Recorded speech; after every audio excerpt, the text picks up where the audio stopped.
अध्यक्ष में हैं और अधिकार। और आज हम यहाँ पर मौजूद हैं विकास खंड श्री दत्तगंज में। यहाँ पे कुछ लोगों से हमारी मुलाकात हुई है जो ग्राम सभा चमरपुर के रहने वाले हैं और उनके यहाँ पर सन 2018 से लेकर के अभी तक कोटे का विवाद चल रहा है। और चलिए हम आप लोग से मुलाकात कराते हैं कि वास्तविक मामला वहाँ पर क्या है। यह बताइए क्या मामला है वहाँ का। 2018 से अब तक के 4 बार वहाँ पे चुनाव हो चुका है खुली बैठक कोटे का, जिसमें 3 बार तो जो है, एक बार एसडीएम साहब स्वयं अपना जाके जो है वहाँ खुली बैठक कराए, वहाँ से फिर वो चले गए, बोले कि आज हम नहीं करवा पाएंगे। एक बार जो है सेक्रेटरी साहब यहाँ से और कुछ अधिकारी गए, उन्होंने भी करवाया, खुली बैठक करवाया।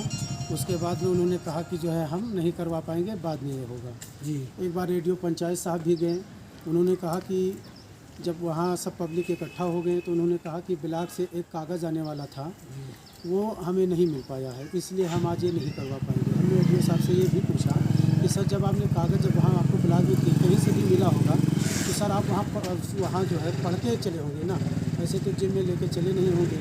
उन्होंने हमको आश्वासन दिलाया कि ठीक है, जैसे 2 साल से आप 1 साल से अगर बैठे थे, आप हमारा बात मानिए कि कुछ दिन और बैठे रहिए, कोटे का वो हम करवा के और यहाँ मतलब जल्दी से हम फाइनल करवा देंगे। फिर अभी जो है 3 दिसंबर को हमारे यहाँ फिर से खुली बैठक हुई, जिसमें इलेक्शन करवाया गया, जिसमें हमारे श्री जो है BDO साहब और सेक्रेटरी साहब और अधिकारी लोग वहाँ पे मौजूद थे, प्रशासन भी मौजूद था। सभी के बीच में जो है इलेक्शन करवाया गया। 134 वोट हमको मिला और 12 वोट जो है विजय कुमार गुप्ता को मिला, जिसमें BDO साहब ने ऐलान किया कि जो है चमरूपुर का कोटा जलालुद्दीन के पक्ष में दिया जाता है, इतने वोटों के उससे। वहाँ से करवाने के बाद में BDO साहब से हमने वहाँ पे लिखत मांगा कि सर हमें कुछ लिखत दे दीजिए, तो सेक्रेटरी साहब ने कहा कि ऐसा है कि कल आप अपना आधार कार्ड और 3 फ़ोटो ये सब लेके ब्लॉक पे चले आना और वहीं पे सब हो जाएगा और सब अपने अपने घर जाओ। वहाँ पे हम अपने अपने सब घर पे चले गए। 3 घंटे के बाद में सेक्रेटरी साहब के मोबाइल से हमारे पास फ़ोन आया कि जलालुद्दीन आप आके मंगल के ऑफिस पे हमसे मिलिए। हम वहाँ गए कि भाई जाके देखिए क्या बात है। तो वहाँ हम जब गए तो BDO साहब के ऐसा है, जलालुद्दीन आपको कोटा नहीं मिल सकता है। तो हमारे पैर के नीचे से ज़मीन खिसक गई।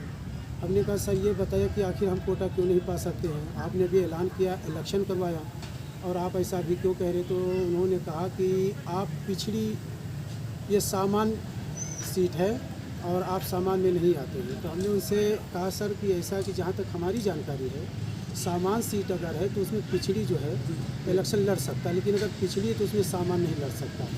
उन्होंने कहा नहीं ऐसा नहीं, जो है आरक्षण है। तो हमने कहा ठीक है सर, अगर ऐसा 12% जो आरक्षण है अगर ऐसा है तो आप मुझे लिखित दे दीजिए, अगर हमको उससे संतुष्ट है तो हम अपने घर पे बैठ जाएंगे, नहीं हम आगे बढ़ेंगे। उन्होंने कहा ठीक है, कल सुबह चले आना और हम वहाँ पे लिखा दे देंगे। 4 तारीख से लेकर आज तक, आज जो लगभग 16 या 17 तारीख है, आज तक हम ब्लॉक पे आ रहे हैं, लेकिन BDO साहब अभी तक हमको मिले नहीं हैं। मैं यहाँ आने के बाद में और दूसरों अधिकारी से पूछता हूँ कि BDO साहब कहाँ हैं, तो कोई कहते हैं छुट्टी पे गए हैं, कोई कहीं यानी सब बता देते हैं। मैं फ़ोन लगाता हूँ तो फ़ोन उनका स्विच ऑफ आ रहा है। अगर आखिर आपको कोटा नहीं दिया जा रहा है, इसके पीछे क्या कारण हो सकता है? अब इसके पीछे अब या तो उनके ऊपर किसी नेता दल के दबाव है या कोई और बात, ये तो अधिकारी भी बता पाएंगे। हमने उनसे ये भी पूछा कि सर अगर आपके ऊपर कोई दबाव है तो वो भी आप बता दीजिए, लेकिन आपसे मुझे बहुत ज़्यादा उम्मीद है, जो सर आप करेंगे वो अच्छा ही करेंगे। लेकिन BDO साहब आज 13-14 दिन हो गया हमको मिल नहीं पा रहे हैं। तो क्या जिला मुख्यालय आप गए थे किसी से मिलने के लिए? नहीं, वहाँ उतरौला में गया था तो SDM साहब उस दिन भी 4 तारीख को वो भी छुट्टी पे गए हुए थे, शायद उनका किसी का तबीयत ख़राब था या उनका ख़राब था, वो भी नहीं मिल पाए। मैं वहाँ भी मतलब एप्लीकेशन देने वाला था, लेकिन हमको SDM साहब वहाँ भी नहीं मिल पाए।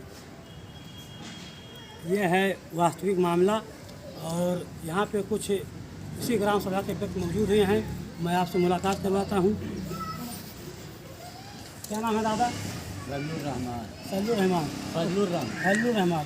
तो कोटे का क्या मामला है आपके यहाँ का? कोटे का मसला ये है कि इलेक्शन करा इनके पक्ष में कम से कम 350 आदमी रहे, जिसमें अंदर उन्होंने 134-35 आदमी लिए, उनका 12 और वहाँ ऐलान किए, माइक से ऐलान किए कि जलालुद्दीन को कोटा दिया जाता था।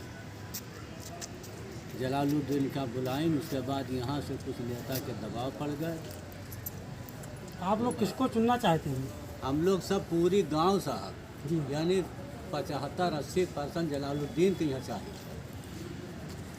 इसे ईमानदार आदमी से। क्या नाम भैया आपका? करीमुद्दीन। क्या मामला है कोटे का? चमनपुर बाज़ार में इलेक्शन हुआ है, हाँ 30 दिसंबर को। हाँ, एक विजय कुमार थे और एक तरफ जलालुद्दीन था। बीडीओ साहब वो इलेक्शन करवाए, हाँ उनका वोट गिरा। विजय कुमार का 12 वोट और जलालुद्दीन का 134 वोट। हाँ, इसके बाद में बीडीओ साहब को कुछ नए डिसीजन ले रहे हैं इसके मसले में।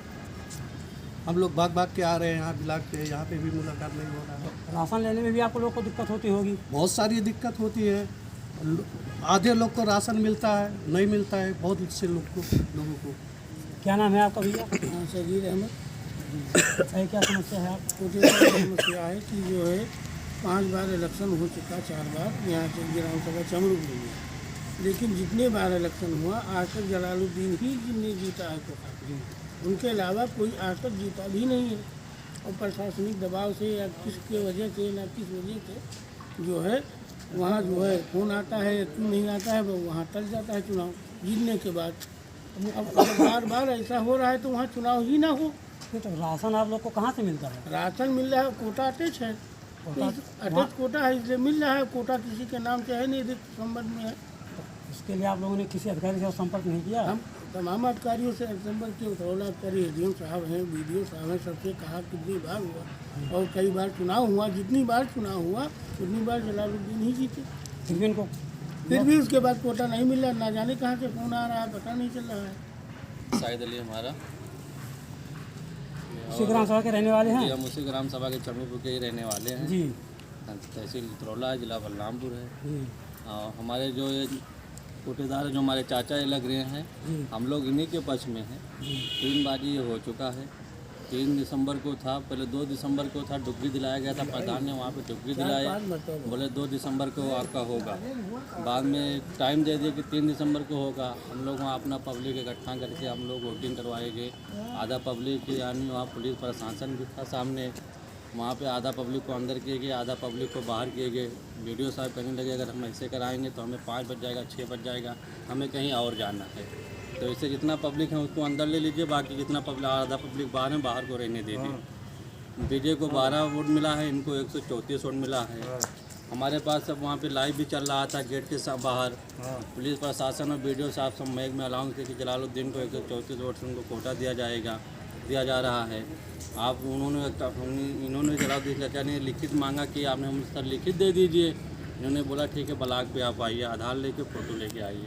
बाद में इनके पास फ़ोन आया 2 घंटे बाद कि आप यहाँ ऑफिस पे आइए, मंगल सेवक के हमारे चमरूपुर ग्राम सभा के। वहाँ गए तो वहाँ क्या हुआ क्या नहीं हम इससे नहीं जानते हैं, लेकिन कोटा तो इन्हीं को मिलना चाहिए हाल में। वास्तविक मामला ग्राम सभा चमरूपुर का, जहाँ पर कोटे को लेकर के काफ़ी गर्मा गर्मी माहौल चल रहा है। और जब इस कोटे के संबंध में विकासखंड अधिकारी श्री दत्तगंज से बात की गई तो इसमें सच्चाई बताने से वो भी आनाकानी कर रहे हैं। जब इसके संबंध में मुख्य विकास अधिकारी बलरामपुर से बात किया गया तो उन्होंने कहा कि अगर चुनाव किया गया है और अगर जलालुद्दीन को विजयी घोषित किया गया है तो मामले की पूरी जांच कराई जाएगी और जांच कराने के बाद जलालुद्दीन को कोटा दिया जाएगा। इसमें कोई दो राय नहीं है, लेकिन अभी तक इस पर कोई कार्रवाई नहीं हुई है।